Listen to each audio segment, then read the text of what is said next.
La semana pasada, en el Foro Económico Mundial reunido en Davos, la ONG Oxfam International dio a conocer su informe llamado Una economía para el 1%. En ese documento presenta algunos indicadores relativos a la distribución de la riqueza en el mundo. En concreto, según Oxfam, las 62 personas más ricas del planeta acumulan un patrimonio igual al que tiene la mitad más pobre del mundo. ¿Sí? ¿Escucharon bien el dato que di? Esas 62 personas tienen un patrimonio acumulado de 1,76 billones de dólares, es decir, 1,76 millones de dólares, que es una cifra igual al patrimonio que tienen todas juntas las 3.600 millones de personas más pobres del mundo. Más aún, Oxfam dice que hay una tendencia creciente a la concentración de la riqueza. En 2010, sostiene, hacía falta sumar el patrimonio de las 388 personas más ricas para acumular tanta riqueza como la que tenía entonces la mitad más pobre del mundo. Son números impactantes que tuvieron distintas repercusiones en los medios de comunicación que se ocupan de temas económicos y ni que hablar en las redes sociales. Teniendo en cuenta justamente que aquí mismo en Perspectiva fue analizado, nos pareció que valía la pena incorporar otra lectura y para eso es que estamos con el economista Pablo Rosselli, socio de la consultora Deloitte, nuestro referente en estos asuntos. ¿Qué tal? Buen día, Pablo. Buen día, Emiliano. Buen día, Romina. ¿Cómo están? ¿Cómo vieron ese número o esos números? Bien, a ver, se trata obviamente de un dato impactante. En primer lugar, si pensamos en el valor del patrimonio de las personas más ricas del mundo, son cifras que son sencillamente inimaginables. Esos datos, los de los más ricos del mundo, surgen de la publicación que anualmente hace la revista Forbes, con las fortunas de las personas más ricas del mundo. En el otro extremo, la mitad más pobre de la población no tiene prácticamente nada. Otra cifra que destacó el informe de Oxfam es que el 1% más rico tiene la mitad de la riqueza del mundo.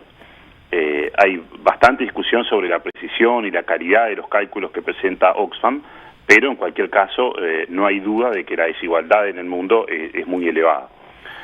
Ahora, si nos quedamos solamente con esas cifras, la verdad es que es fácil terminar pensando que estamos ante un mundo cada vez peor, cada vez más desigual, y esa sería una conclusión apresurada y en buena medida errónea a nuestro juicio. De hecho, en las redes sociales nos faltaron inclusive quienes dieron un salto más, una inferencia hicieron y sostuvieron que esa concentración creciente de la riqueza era un factor clave en la explicación de la pobreza. Bueno, entonces, Pablo, ¿cómo te parece que ordenemos el análisis para que a los oyentes además les resulte lo más claro posible? Y bueno, en primer lugar nos parece que deberíamos distinguir entre pobreza por un lado y desigualdad. Cuando hablamos de pobreza desde un punto de vista económico hacemos referencia a la capacidad de gasto que tienen las personas. La medición de la pobreza parte por fijar un umbral de ingreso a partir del cual las personas son pobres si están por debajo del umbral y dejan de ser pobres si están por encima del umbral. La pobreza puede subir o bajar con niveles crecientes, decrecientes o constantes de desigualdad.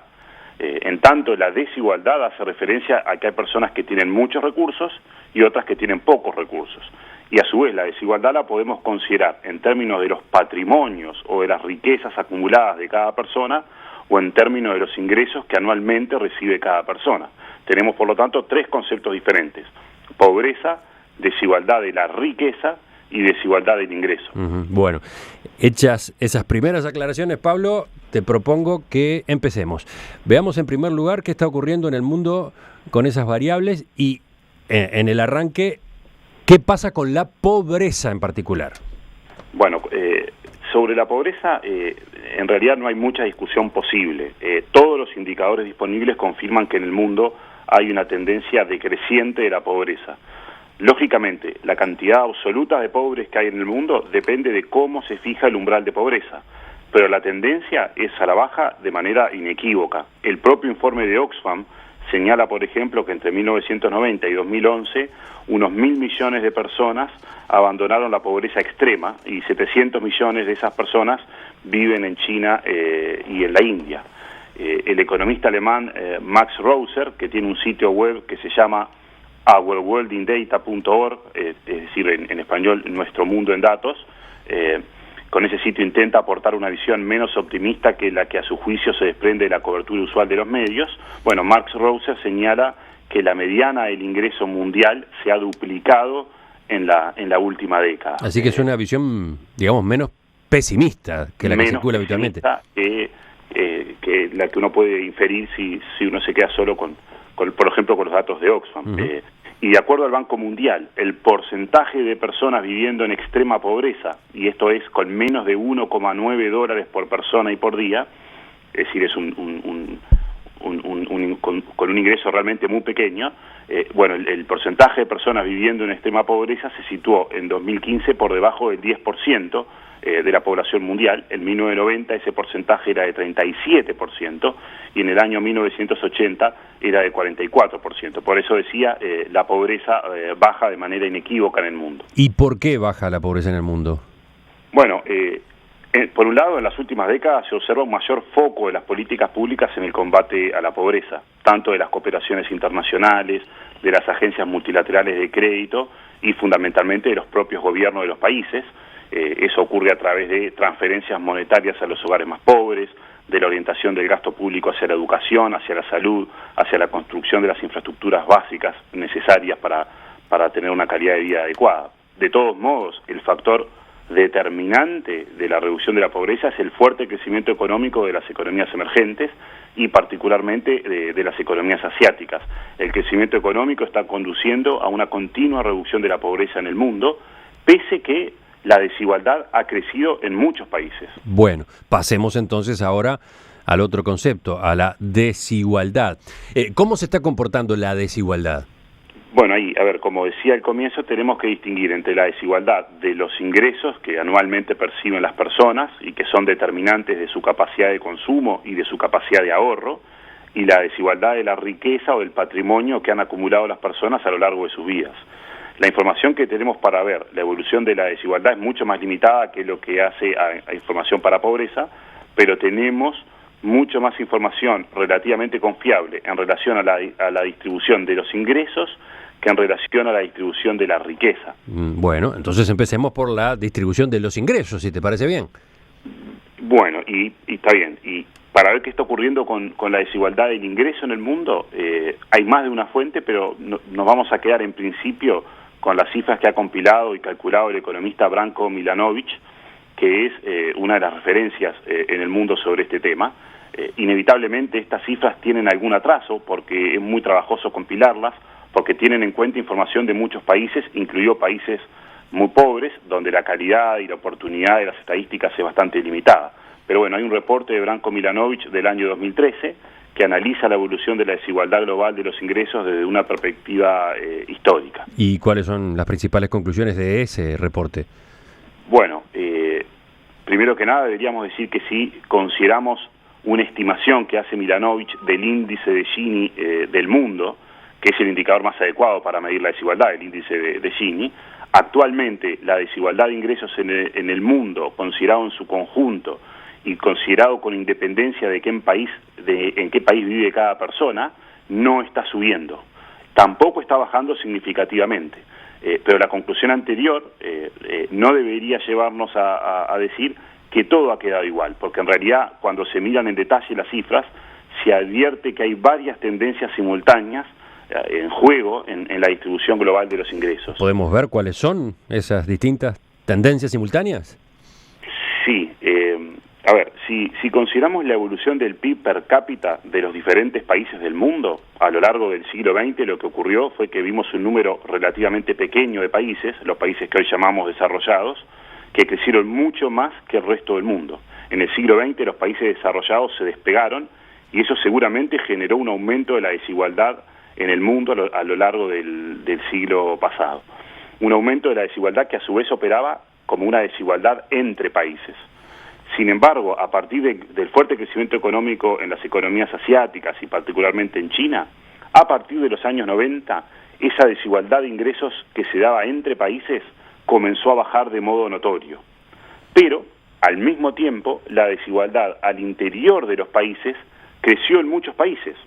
Creció en varios países desarrollados, y Estados Unidos es un caso clarísimo, y también creció en muchas economías emergentes, no en todas, pero creció en muchas economías emergentes que experimentaron un fuerte crecimiento económico, una importante reducción de la pobreza, pero también un aumento de la desigualdad dentro de esos países. Pese a que en otras economías emergentes, como por ejemplo las de América del Sur, en la última década vimos un crecimiento económico fuerte, con una reducción de la pobreza y una reducción de la desigualdad, el crecimiento de la desigualdad dentro de algunos países desarrollados y dentro de economías emergentes de gran tamaño está determinando que la desigualdad global de los ingresos, si la medimos a nivel mundial, tomando en cuenta encuestas de hogares, haya permanecido relativamente estable. De hecho, según Milanovic, no ha cambiado significativamente desde inicio de los años 90, que es cuando se puede empezar a medir razonablemente, aunque a pesar de que la desigualdad global de ingresos permaneció relativamente estable, hubo ganadores y hubo perdedores en términos relativos. ¿Y por qué hubo ganadores y perdedores en términos relativos? ¿Qué quiere decir eso, Pablo? Bien, si miramos el crecimiento de los ingresos de los últimos 20 años, para los cuales es donde tenemos mejor información, Milanovic muestra, por un lado, que el 1% más rico del mundo tuvo un aumento de sus ingresos de 60% en términos reales. Ese 1% más rico fueron claros ganadores de esta nueva era de la globalización, que podríamos decir que empezó con la expansión de China. En cambio, las clases medias de los países desarrollados tuvieron un crecimiento prácticamente nulo de sus ingresos, es decir, que fueron relativamente perdedores. ¿Por qué fueron perdedores? ¿Qué es lo que ocurrió? Bueno, se trataba de personas relativamente ricas desde una perspectiva global, porque eran clase medio bajas en países ricos, pero sufrieron la competencia de China y Asia en general en los mercados internacionales, sufrieron la relocalización de puestos de trabajo que se fueron desde países desarrollados hacia Asia, y entonces sus salarios subieron muy poco. En contraste con ese estancamiento de los ingresos de las clases medias en los países ricos, por otro lado también hubo un surgimiento de la clase media muy grande en China, en India y en otros mercados emergentes, con aumentos de los ingresos en ese segmento de la población, también del orden de 60% en términos reales, es decir, con aumentos similares a la suba de ingresos que tuvo el 1% más rico. Quiere decir que esas clases medias emergentes en los países emergentes también fueron claros ganadores de todo este proceso de globalización. Por eso decía que aunque la desigualdad de ingresos a nivel global quedó relativamente estable, hay varias tendencias y cambios a tener presente. Bueno, para ir terminando, Pablo, ¿qué se puede decir de la otra forma de medir la desigualdad de la riqueza? A ese concepto es que apuntaba justamente el informe de Oxfam, que es el punto de partida de toda esta charla. Sí, y en relación a este tema tenemos menos información confiable. Está clarísimo que la desigualdad de la riqueza es sumamente grande. Básicamente porque hay muchísimas personas en el mundo que en el mejor de los casos apenas cuentan con un ingreso suficiente para satisfacer sus necesidades básicas. Por lo tanto, no tienen ninguna capacidad de ahorro. Y en el otro extremo hay personas que han acumulado mucho dinero a lo largo de su vida y que continúan ahorrando, digamos, porque gastan menos de lo que ganan anualmente. Aclaremos aquí que estamos hablando de la distribución de las riquezas que están en poder de las personas y dejamos de lado las riquezas que son directamente propiedad de los gobiernos y de los estados. Pero la medida que presentó Oxfam la semana pasada es extremadamente parcial. ¿Por qué? Porque se concentra en un número muy pequeño de personas, que es verdad son muy ricas. Ahora, que un centenar o unos miles de personas sean cada vez más ricas, no nos dice todo lo que está ocurriendo con la desigualdad de la riqueza en el mundo. ¿Qué pasa, por ejemplo, con el 10% más rico? ¿Qué pasa con las clases medias? Para entender lo limitado que es esa forma de analizar el tema, podríamos decir que Oxfam pudo haber informado también que esas 62 personas eran propietarias del 0,7% de la riqueza mundial. Y dicho de esa manera, suena, verdad, mucho menos grave que la otra forma de presentar estos datos. Son sí, porque habíamos dicho que esas 62 personas acumulan un patrimonio de 1,76 millones de dólares, ¿no? Tú en vez de verlo por ese lado, de 1,76 millones de dólares. Que es igual a la mitad, al patrimonio que tiene la mitad más pobre del mundo, podríamos haber dicho esas 62 personas tienen 0,7% de la riqueza mundial, según los datos de Oxfam, y parecería que el número no es tan grave. Ahí es distinto, en principio la reacción es distinta, ¿no? La reacción es diferente, digamos. Son siempre las mismas cifras, solo que según cómo se presenten parecen decir cosas diferentes. Lo que sucede es que esas cifras toman el patrimonio de un centenar de súper ricos, pero eso no es suficiente para describir adecuadamente lo que pasa con el patrimonio que tiene 7.200 millones de personas en el mundo. Además de esa limitación de enfoque del indicador elegido por Oxfam, los cálculos de Oxfam han sido muy criticados porque subestiman en mucho el valor total de la riqueza en el mundo y también subestiman el patrimonio de los más pobres. Pensemos que según los cálculos de Oxfam, en promedio, la mitad más pobre del mundo tiene, según los datos de Oxfam, unos $500 de patrimonio por persona.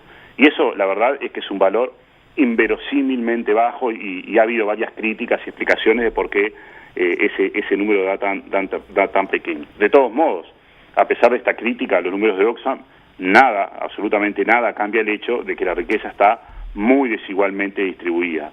Y las cifras que compiló Piketty en los últimos años y que publicó en su libro Capital en el siglo XXI, dan cuenta de que hay una tendencia creciente de la desigualdad de la riqueza en las últimas 2 o 3 décadas.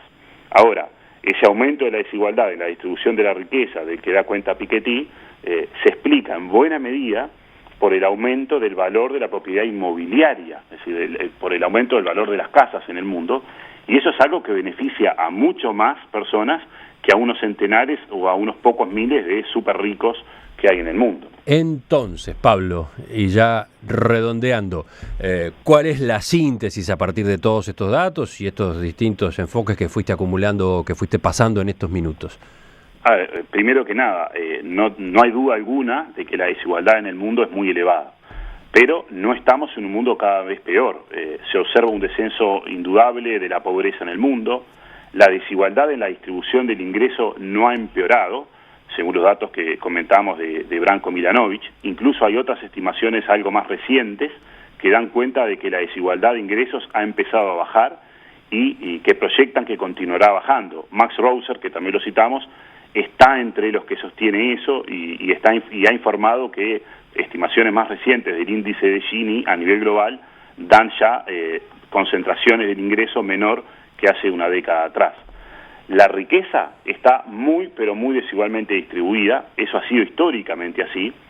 Es verdad que hay una tendencia en las últimas 2 o 3 décadas de aumento de la desigualdad de la riqueza, pero tampoco es claro que se trate de una tendencia imparable o inexorable.